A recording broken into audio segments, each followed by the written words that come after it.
ಓಂ ಸಾಯಿರಾಮ್. ಶಿರಡಿವಾಸಾಯ ವಿದ್ಮಹೇ ಸಚ್ಚಿದಾನಂದಾಯ ಧೀಮಹಿ ತನ್ನೋ ಸಾಯಿ ಪ್ರಚೋದಯಾತ್. ನನ್ನ ಪ್ರೀತಿಯ ಸಾಯಿ ಭಕ್ತರೇ, ಇಂದು ನೀವು ಈ ವಿಡಿಯೋವನ್ನು ನೋಡುತ್ತಿರುವುದು ಆಕಸ್ಮಿಕವಲ್ಲ. ನೀವು ಯಾವುದೋ ಒಂದು ಕಠಿಣ ಸಮಸ್ಯೆಯಲ್ಲಿ ಸಿಲುಕಿ ಬಾಬಾ ದಾರಿ ತೋರಿಸು ಎಂದು ಪ್ರಾರ್ಥಿಸುತ್ತಿರುವಾಗ ಸ್ವತಃ ಸಾಯಿ ಬಾಬಾರವರೇ ಈ ಸಂದೇಶದ ರೂಪದಲ್ಲಿ ನಿಮ್ಮ ಮುಂದೆ ಬಂದಿದ್ದಾರೆ. ಬಾಬಾ ಹೇಳುತ್ತಾರೆ, ಮಗುವೆ, ನಿನ್ನ ಕಣ್ಣೀರು ನನ್ನನ್ನು ತಲುಪಿದೆ. ನೀನು ಅರ್ಹನೋ ಅಲ್ಲವೋ ಎಂಬ ಲೆಕ್ಕಾಚಾರ ನನಗಿಲ್ಲ. ನಿನ್ನ ಶ್ರದ್ಧೆ ನನಗೆ ಸಾಕು. ಇಂದಿನಿಂದ ನಿನ್ನ ಬದುಕಿನಲ್ಲಿ ಅದ್ಭುತವೊಂದು ಆರಂಭವಾಗಲಿದೆ. ಈ ವಿಡಿಯೋವನ್ನು ಪೂರ್ತಿಯಾಗಿ ನೋಡಿ, ಏಕೆಂದರೆ ಈ ಸಂದೇಶದಲ್ಲಿ ನಿಮ್ಮ ಪ್ರತಿಯೊಂದು ಪ್ರಶ್ನೆಗೂ ಉತ್ತರ ಅಡಗಿದೆ. ಬನ್ನಿ, ಬಾಬಾರವರ ಅಮೃತವಾಣಿಯನ್ನು ಕೇಳೋಣ. ಅದೃಶ್ಯದ ಸಹಾಯದ ಹಸ್ತ. ಮಗುವೆ, ನೀನು ಈ ಮಾತುಗಳನ್ನು ಕೇಳಲು ಶುರು ಮಾಡುವ ಮೊದಲೇ ಶಿರಡಿಯ ದ್ವಾರಕಾಮಾಯಿಯಿಂದ ನಿನ್ನ ಪರವಾಗಿ ದೈವಿಕ ಶಕ್ತಿಗಳು ಹೊರಬಿದ್ದಿವೆ. ನಿನ್ನ ಕಣ್ಣಿಗೆ ಕಾಣದ ಲೋಕದಲ್ಲಿ ನಿನ್ನ ಭವಿಷ್ಯದ ಬದಲಾವಣೆಗಳು ಈಗಾಗಲೇ ಆರಂಭವಾಗಿವೆ. ನಿನ್ನ ಹೆಸರಿರುವ ಪವಾಡದ ಚೀಟಿಯನ್ನು ನಾನು ಈಗಾಗಲೇ ಕೈಗೆತ್ತಿಕೊಂಡಿದ್ದೇನೆ.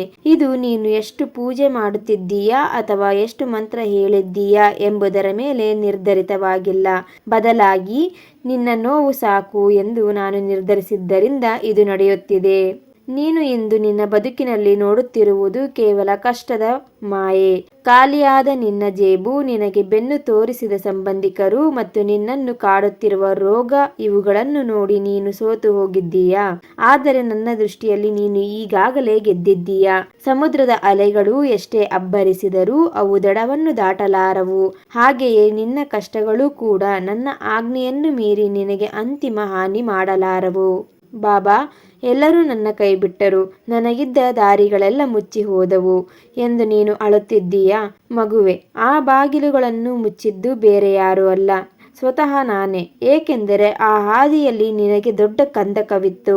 ನಿನಗೆ ವಿಷವಾಗುವ ವ್ಯಕ್ತಿಗಳನ್ನು ನಾನು ನಿನ್ನ ಜೀವನದಿಂದ ದೂರ ಮಾಡಿದ್ದೇನೆ.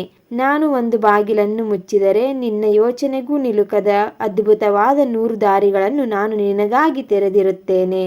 ಸಮಸ್ಯೆ ಎಂಬ ಬೆಟ್ಟವನ್ನು ನೀನು ನಿನ್ನ ಸ್ವಂತ ಹೆಗಲ ಮೇಲೆ ಹೊತ್ತು ಸಾಗಲು ಪ್ರಯತ್ನಿಸುತ್ತಿರುವೆ.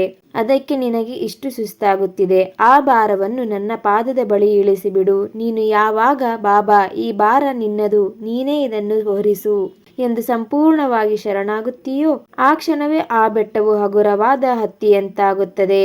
ನಿನ್ನ ಹಠ ಬಿಡು, ನನ್ನ ಕೃಪೆಯನ್ನು ಹಿಡಿ.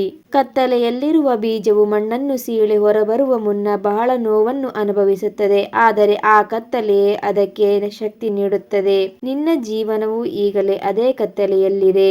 ಇದು ನಿನ್ನನ್ನು ನಾಶ ಮಾಡುವುದಕ್ಕಲ್ಲ, ಬದಲಾಗಿ ನಿನ್ನನ್ನು ದೊಡ್ಡ ಮರವಾಗಿ ಬೆಳೆಸಲು ನಾನು ಮಾಡುತ್ತಿರುವ ತಯಾರಿ. ನಿನ್ನ ತಾಳ್ಮೆ ಅಂದರೆ ಸಬೂರಿಯು ಎಷ್ಟಿದೆಯೋ ಅದಕ್ಕೆ 10 ಪಟ್ಟು ಹೆಚ್ಚು ಸುಖವನ್ನು ನಾನು ನಿನಗೆ ನೀಡಲಿದ್ದೇನೆ. ಪವಾಡವು ಯಾವಾಗಲೂ ನಿಧಾನವಾಗಿ ಬರುವುದಿಲ್ಲ, ಅದು ಒಂದು ಮಿಂಚಿನಂತೆ ಬರುತ್ತದೆ. ವರ್ಷಗಳಿಂದ ಇದ್ದ ಕಷ್ಟಗಳು ದಿನದಲ್ಲೇ ಕರಗಲಿವೆ. ನಿನ್ನ ಹಳೆಯ ನೋವಿನ ಕಥೆಯನ್ನು ಮುಗಿಸಿ ವಿಜಯದ ಹೊಸ ಅಧ್ಯಾಯವನ್ನು ಬರೆಯಲು ನಾನು ಸಿದ್ಧನಾಗಿದ್ದೇನೆ. ಇಂದು ನೀನು ಈ ಸಂದೇಶ ಕೇಳುತ್ತಿರುವುದು ಆಕಸ್ಮಿಕವಲ್ಲ, ಇದು ಶಿರಡಿಯಿಂದ ನಿನಗೆ ಬಂದಿರುವ ನೇರ ಆಮಂತ್ರಣ. ನಿನ್ನ ಮಡಿಲು ತುಂಬುವ ಸಮಯ ಬಂದಿದೆ. ಈಗ ಹಳೆಯ ನೋವುಗಳನ್ನು ಗುಡಿಸಿ ಹಾಕು. ಕ್ಷಮೆ ನಿನ್ನಲ್ಲಿರಲಿ. ನೀನು ಈ ಸಂದೇಶವನ್ನು ಕೇಳುತ್ತಿರುವುದು ನಿನ್ನ ಅದೃಷ್ಟವೇ ಸರಿ. ಇದು ನಿನ್ನ ಜೀವನದ ಹೊಸ ಅಧ್ಯಾಯದ ಮುನ್ನುಡಿ. ನಾನು ಆರಂಭಿಸಿದ್ದನ್ನು ತಡೆಯಲು ಈ ಜಗತ್ತಿನಲ್ಲಿ ಯಾರಿಂದಲೂ ಸಾಧ್ಯವಿಲ್ಲ, ಯಾರಿಗೂ ಸಾಧ್ಯವಿಲ್ಲ. ಯಾಕೆ ತಡವಾಗುತ್ತಿದೆ ಎಂದು ಕೇಳಬೇಡ. ಸರಿಯಾದ ಸಮಯಕ್ಕೆ ಹಣ್ಣು ಮಾಗದಿದ್ದರೆ ಅದು ರುಚಿಸದು. ನಾನು ನಿನ್ನನ್ನು ಪಕ್ವಗೊಳಿಸುತ್ತಿದ್ದೇನೆ. ಅಲ್ಪ ನಂಬಿಕೆ ನಿನ್ನಲ್ಲಿದ್ದರೂ ಸಾಕು. ನಾನು ನಿನ್ನನ್ನು ಸಮುದ್ರದ ಅಲೆಗಳ ನಡುವೆಯೂ ಮುಳುಗದಂತೆ ಕಾಪಾಡುತ್ತೇನೆ. ನೀನು ನಿನ್ನ ಸ್ವಂತ ಶಕ್ತಿಯಿಂದ ಬೆಟ್ಟವನ್ನು ತಳ್ಳಲು ಪ್ರಯತ್ನಿಸಿ ಸುಸ್ತಾಗಿರುವೆ. ಈಗ ಆ ಭಾರವನ್ನು ನನ್ನ ಮೇಲೆ ಹಾಕು. ನೀನು ಸಂಪೂರ್ಣವಾಗಿ ಶರಣಾದಾಗ ಮಾತ್ರ ನನ್ನ ಪವಾಡ ಆರಂಭವಾಗುತ್ತದೆ. ನಿನ್ನ ಅಹಂಕಾರವನ್ನು ಬಿಟ್ಟು ಬಾಬಾ ನೀನೇ ಗತಿ ಅಂದ ಮರುಕ್ಷಣವೇ ನಿನ್ನ ಸಮಸ್ಯೆಗಳು ಮಂಜಿನಂತೆ ಕರಗುತ್ತವೆ. ಕೆಲವರು ನಿನಗೆ ಸಹಾಯ ಮಾಡದೆ ಕೈಬಿಟ್ಟರೆಂದು ಬೇಸರವೇ? ಆ ಬಾಗಿಲುಗಳನ್ನು ನಾನೇ ಮುಚ್ಚಿಸಿದೆ. ನಿನಗೆ ಯೋಗ್ಯವಲ್ಲದ ದಾರಿಯಿಂದ ನಿನ್ನನ್ನು ರಕ್ಷಿಸಲು ನಾನು ಆ ವ್ಯಕ್ತಿಗಳನ್ನು ನಿನ್ನ ಜೀವನದಿಂದ ದೂರ ಮಾಡಿದೆ. ನಾನು ನಿನಗಾಗಿ ಒಂದು ಬಾಗಿಲು ಮುಚ್ಚಿದರೆ ನಿನಗೆ ಗೊತ್ತಿಲ್ಲದಂತೆ 10 ದಾರಿಗಳನ್ನು ಸಿದ್ಧಪಡಿಸಿರುತ್ತೇನೆ.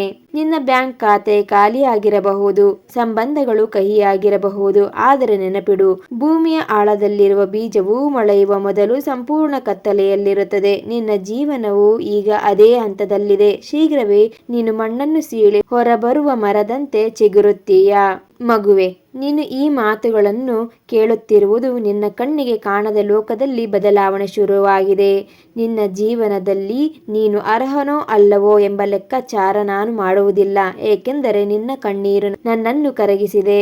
ನಿನ್ನ ಕಷ್ಟದ ದಿನಗಳ ಅಂತ್ಯಕ್ಕೆ ನಾನು ಸಹಿ ಹಾಕಿದ್ದೇನೆ. ನನ್ನ ಪ್ರೀತಿಯ ಭಕ್ತರೇ, ಈಗಷ್ಟೇ ನೀವು ಕೇಳಿದ ಬಾಬಾರವರ ಮಾತುಗಳು ಕೇವಲ ಶಬ್ದಗಳಲ್ಲ, ಅವು ನಿಮ್ಮ ಭವಿಷ್ಯದ ಭರವಸೆಗಳು. ನೆನಪಿಡಿ, ಬಾಬಾ ಅವರು ಯಾವುದನ್ನು ಆರಂಭಿಸುತ್ತಾರೋ ಅದನ್ನು ಪೂರ್ಣಗೊಳಿಸದೆ ಬಿಡುವುದಿಲ್ಲ. ನಿಮ್ಮ ಕಷ್ಟದ ದಿನಗಳು ಕರಗಿ ಹೋಗುವ ಸಮಯ ಹತ್ತಿರದಲ್ಲಿದೆ. ಈ ಸಂದೇಶ ನಿಮ್ಮ ಮನಸ್ಸಿಗೆ ಶಾಂತಿ ನೀಡಿದ್ದರೆ ಕಮೆಂಟ್ ಬಾಕ್ಸ್ನಲ್ಲಿ ಓಂ ಸಾಯಿರಾಮ್ ಅಥವಾ ಧನ್ಯವಾದಗಳು ಬಾಬಾ ಎಂದು ಬರೆಯಿರಿ. ಈ ಧನಾತ್ಮಕ ಶಕ್ತಿಯನ್ನು ನಿಮ್ಮದಾಗಿಸಿಕೊಳ್ಳಿ. ಸ್ನೇಹಿತರೆ, ನಿಮ್ಮ ಜೀವನದಲ್ಲೂ ಸಾಕಷ್ಟು ಸಮಸ್ಯೆಗಳಿರ್ತವೆ. ಬಾಬಾರವರ ಬಳಿ ನಿಮ್ಮ ಪ್ರಶ್ನೆಗಳಿಗೆ ಉತ್ತರನ ಕೇಳಬೇಕು, ಸಮಸ್ಯೆಗಳನ್ನು ಬಗೆಹರಿಸಿಕೊಳ್ಬೇಕು, ಪರಿಹಾರಗಳನ್ನು ಕಂಡುಕೊಳ್ಳಬೇಕು ಅನ್ನೋ ಆಸಕ್ತಿ ಇರುವವರು ಡಿಸ್ಕ್ರಿಪ್ಷನ್ನಲ್ಲಿ ವಾಟ್ಸಪ್ ಗ್ರೂಪ್ ಲಿಂಕ್ ಹಾಕಿರ್ತೀನಿ, ಜಾಯಿನ್ ಆಗಿ ನಿಮ್ಮ ಸಮಸ್ಯೆಗಳನ್ನು ನೀವು ಹೇಳಿಕೊಂಡ್ರೆ ಬಾಬಾರವರ ಸಂದೇಶದ ಮೂಲಕ ನಿಮಗೆ ಯಾವೆಲ್ಲ ಉತ್ತರ ಬರುತ್ತೋ ಮತ್ತು ಪರಿಹಾರ ಬರುತ್ತೋ ಅದನ್ನು ನಾವು ನಿಮಗೆ ತಿಳಿಸ್ಕೊಡ್ತೀವಿ. ಹಾಗೆ ನಿಮ್ಮ ಪ್ರಶ್ನೆಗಳಿಗೆ ಎಸ್ ಅಥವಾ ನೋ ಬಾಬಾರವರ ಮೂಲಕ ತಿಳಿಸಿಕೊಡುತ್ತೇವೆ. ಇಂಟ್ರೆಸ್ಟ್ ಇದ್ದವರು ತಪ್ಪದೆ ಜಾಯಿನ್ ಆಗಿ. ಈ ಸಂದೇಶವನ್ನು ನಿಮ್ಮಂತೆಯೇ ಕಷ್ಟದಲ್ಲಿರುವ ಇನ್ನೊಬ್ಬ ಸಾಯಿ ಭಕ್ತರಿಗೆ ಶೇರ್ ಮಾಡಿ, ಅವರಿಗೂ ದಾರಿ ತೋರಿಸಿ. ನೀವು ಇನ್ನು ನಮ್ಮ ಸಾಯಿ ಪರಿವಾರಕ್ಕೆ ಸೇರ್ಪಡೆಯಾಗದಿದ್ದರೆ ಚಾನಲ್ ಅನ್ನು ಸಬ್ಸ್ಕ್ರೈಬ್ ಮಾಡಿ ಮತ್ತು ಬೆಲ್ ಐಕಾನ್ ಒತ್ತಿ. ಬಾಬಾ ನಿಮ್ಮನ್ನು ಮತ್ತು ನಿಮ್ಮ ಕುಟುಂಬದವರನ್ನು ಸದಾಕಾಲ ಸುಖವಾಗಿಡಲಿ. ಶ್ರದ್ಧೆ ಇರಲಿ, ಸಬೂರಿ ಇರಲಿ. ಮತ್ತೆ ಮುಂದಿನ ವಿಡಿಯೋದಲ್ಲಿ ಅದ್ಭುತ ಸಂದೇಶದೊಂದಿಗೆ ಆಗಮಿಸುತ್ತೇನೆ. ಅಲ್ಲಿವರೆಗೆ ಓಂ ಸಾಯಿರಾಮ್.